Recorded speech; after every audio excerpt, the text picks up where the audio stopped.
بسم اللہ الرحمن الرحیم۔ تمام دیکھنے اور سننے والوں کی خدمت میں میرا سلام، لاکھوں درود و سلام میرے آقا حضرت محمد مصطفیٰ صلی اللہ علیہ وسلم اور آپ صلی اللہ علیہ وسلم کی آل پر۔ بے شک اللہ رب العالمین سمیت کائنات میں موجود تمام فرشتے ہر وقت اپنے محبوب پیغمبر سرور کونین خاتم النبیین رحمت للعالمین صلی اللہ علیہ وآلہ وسلم پر درود و سلام بھیجتے ہیں۔ اے ایمان والو، آپ بھی آقائے دو جہاں صلی اللہ علیہ وسلم پر، جن پر میرے ماں باپ، میرے اہل و عیال، میرا مال و اسباب سب کچھ قربان ہو، درود و سلام بھیجتے رہا کرو۔ دوستو، جیسا کہ ہم سب کو معلوم ہے کہ تمام صحابہ کرام رضی اللہ عنہ پیغمبر اسلام صلی اللہ علیہ وسلم کے لیے چمکتے دمکتے ستاروں کی مانند ہیں۔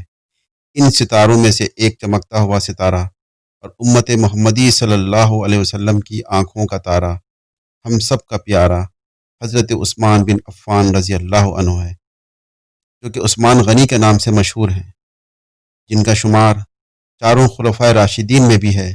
جی ہاں، خلیفہ سوم حضرت عثمان غنی رضی اللہ عنہ جناب رسول اللہ کے انتہائی جلیل القدر صحابی مشہور تھے۔ آپ رضی اللہ عنہ حضرت عمر بن خطاب رضی اللہ عنہ کے بعد خلیفہ سوم منتخب ہوئے۔ آپ رضی اللہ تعالی عنہ اپنی سخاوت، دریا دلی، فراخ دلی، نرم طبیعت اور اپنے اور غیر سب کے ساتھ بلا تفریق اور بلا غرض کام آنے میں اپنی مثال آپ تھے۔ آپ رضی اللہ عنہ اسلام کی طاقت اور قوت بڑھانے کے لیے سرتوڑ کوشش کرتے رہے، اپنا مال و اسباب سب کچھ اللہ کے راستے میں بے دریغ انداز میں خرچ کرنے سے کبھی باز نہ رہے۔ میرے عزیز دوستو، آج جو انتہائی حیرت انگیز واقعہ میں آپ کے ساتھ شیئر کروں گا وہ حضرت عثمان غنی رضی اللہ عنہ کے بینک اکاؤنٹ کے بارے میں ہے، اور یقین جانیے اور یہ جان کر آپ کی حیرت کی انتہا بھی نہیں رہے گی کہ سیدنا حضرت عثمان غنی رضی اللہ تعالیٰ کی اپنی ذاتی جائیداد کی تفصیل، جو کہ مدینہ منورہ کے بلدیاتی کھاتے میں آج بھی موجود ہے، اور آج بھی آپ رضی اللہ عنہ کے نام سے پانی اور بجلی کا ماہانہ بل جاری کیا جاتا ہے، جس کی ادائیگی آپ رضی اللہ عنہ کے اس ذاتی بینک اکاؤنٹ سے کی جاتی ہے، جو کہ مدینہ منورہ کی میونسپل کمیٹی کی ذمہ داری ہے، جو وہ احسن طریقے سے ادا کر رہی ہے۔ دوستو، مسلمان جب نبوت کے تیسرے سال ہجرت کر کے مدینہ منورہ پہنچے، وہاں پانی کی بہت زیادہ قلت کا سامنا کرنا پڑا، جو مسلمانوں کے لیے بہت زیادہ باعث اذیت اور باعث تکلیف تھا، اور مسلمان پانی کی قلت کی وجہ سے سخت ترین اذیت کا سامنا کر رہے تھے۔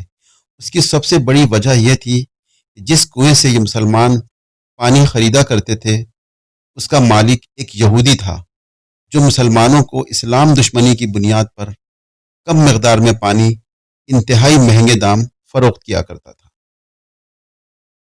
پریشان حال مسلمان نبی پاک صلی اللہ علیہ وسلم کے پاس اپنی شکایت لے کر حاضر ہوئے، اور آپ صلی اللہ علیہ وسلم کو پوری تفصیل سے آگاہ کیا۔ اللہ کے نبی صلی اللہ علیہ وسلم نے اعلان کر دیا کہ ہے کوئی اللہ کا کوئی ایک نیک بندہ جو اس کنویں کو خرید لے اور اسے مسلمانوں کے لیے وقف کر دے۔ اگر کسی نے ایسا کیا تو بلا شبہ اللہ تعالیٰ اپنے اس سخی بندے کے لیے جنت میں ایک چشمہ عطا فرما دیں گے۔ حضرت عثمان بن عفان رضی اللہ عنہ نے جب یہ اعلان سنا تو سیدھے اس یہودی کے پاس پہنچے اور یہودی سے یہ کنواں خریدنے کی خواہش کا اظہار کیا۔ یہودی نے کنواں بیچنے سے صاف انکار کر دیا۔ چونکہ کنواں بے انتہا منافع بخش تھا، اس لیے یہودی کسی طور پر یہ کنواں فروخت کرنے پر ہرگز تیار نہ تھا۔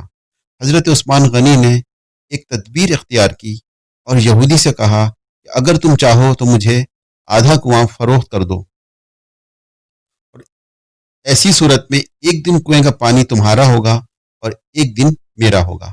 آخر کار یہودی اس لالچ میں آ گیا اور آدھا کنواں فروخت کرنے پر تیار ہو گیا۔ اس نے سوچا کہ عثمان غنی اپنی باری والے دن پانی مہنگے داموں فروخت کریں گے اور اس کے نتیجے میں مجھے زیادہ منافع کمانے کا موقع مل جائے گا۔ چنانچہ اس یہودی نے آدھا کنواں حضرت عثمان غنی کو فروخت کر دیا۔ حضرت عثمان غنی رضی اللہ عنہ نے آدھا کنواں خریدنے کے بعد اسے اپنی باری والے دن وہاں موجود تمام مسلمان اور ہر خاص و عام کے لیے خالصتاً اللہ رب العزت کی رضا کی خاطر وقف کر دی۔ نتیجہ یہ نکلا کہ حضرت عثمان غنی کی باری والے دن لوگ کنویں سے نہ صرف مفت پانی حاصل کر لیا کرتے تھے بلکہ اگلے روز کے لیے ذخیرہ بھی کر لیتے، اور یہودی کی باری والے دن کوئی بھی یہودی کے کنویں سے پانی خریدنے کے لیے نہیں جاتا۔ یہودی اپنا کاروبار ہاتھ سے نکلتا ہوا دیکھا تو اپنے حصے والا آدھا کنواں بھی حضرت عثمان غنی کو خریدنے کی پیشکش کر دی۔ چنانچہ حضرت عثمان غنی رضی اللہ عنہ نے باقی آدھا کنواں بھی لگ بھگ 30,000 کے قریب درہم میں اس یہودی سے خرید لیا۔ اس دوران وہاں ایک انتہائی رئیس اور مالدار شخص حضرت عثمان غنی سے دگنی قیمت پر کنواں خریدنے کی خواہش کا اظہار کیا۔ حضرت عثمان نے اس مالدار شخص کو یہ کہہ کر کنواں بیچنے سے صاف انکار کر دیا کہ ان کو اس سے بھی کئی گنا زیادہ کی پیشکش ہے۔ جواب میں اس امیر آدمی نے عثمان غنی کو 4 گنا زیادہ رقم دینے کی بھی پیشکش کی۔ پھر عثمان غنی نے اس کو وہی جواب دیا کہ مجھے اس سے بھی کئی گنا زیادہ کی پیشکش ہے۔ پھر بھی وہ مالدار شخص مسلسل رقم میں اضافہ کرتا رہا اور عثمان غنی اس کو مسلسل ایک ہی بات کا جواب دیتے رہے۔ بالآخر اس آدمی نے تنگ آ کر عثمان غنی سے پوچھ لیا کہ آخر وہ کون ہے جو آپ کو مجھ سے بھی کئی 100 گنا زیادہ کی پیشکش کر رہا ہے؟ آپ رضی اللہ عنہ نے فرمایا کہ وہ میرا رب ہے جو مجھے ہر نیکی کے بدلے 10 گنا اجر و ثواب دینے کا وعدہ کرتا ہے۔ یہ سن کر وہ شخص واپس چلا گیا۔ وقت گزرنے کے ساتھ ساتھ یہ کنواں مسلمانوں کو مزید سیراب کرتا رہا اور پھر حضرت عثمان غنی کا دور خلافت بھی آ گیا۔ اس کنویں کے چاروں طرف کھجور کے باغات لگا دیے گئے اور یہ باغات کا دائرہ کار بڑھتا گیا، یہاں تک کہ کھجور کے درختوں کی تعداد 1550 کے قریب پہنچ گئی۔ پھر ایک وقت ایسا آیا کہ اس وقت کے آل سعود نے ان درختوں کے گرد ایک 4 دیواری بنوا دی۔ یہ پورا کھجور کا باغ مدینے کی میونسپلٹی میں حضرت عثمان غنی کے نام سے رجسٹرڈ بھی کر دیا گیا۔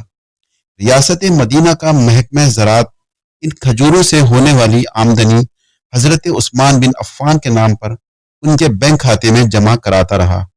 کچھ مدت گزرنے کے بعد حضرت عثمان غنی کے بینک کھاتے میں ایک خطیر رقم جمع ہو گئی، جس سے وہاں ایک زمین بھی خرید لی گئی، جس پر خندق عثمان کے نام پر ایک ہوٹل کی تعمیر کا کام شروع کروا دیا گیا، جس سے سالانہ تقریباً 50 ملین ریال کی متوقع آمدنی کا 50% ناداروں، غریبوں، مسکینوں، یتیموں اور دوسرے مستحق افراد میں تقسیم کیا جائے گا، اور باقی 50% حضرت عثمان غنی کے بینک کھاتے میں جمع کروا دیا جائے گا۔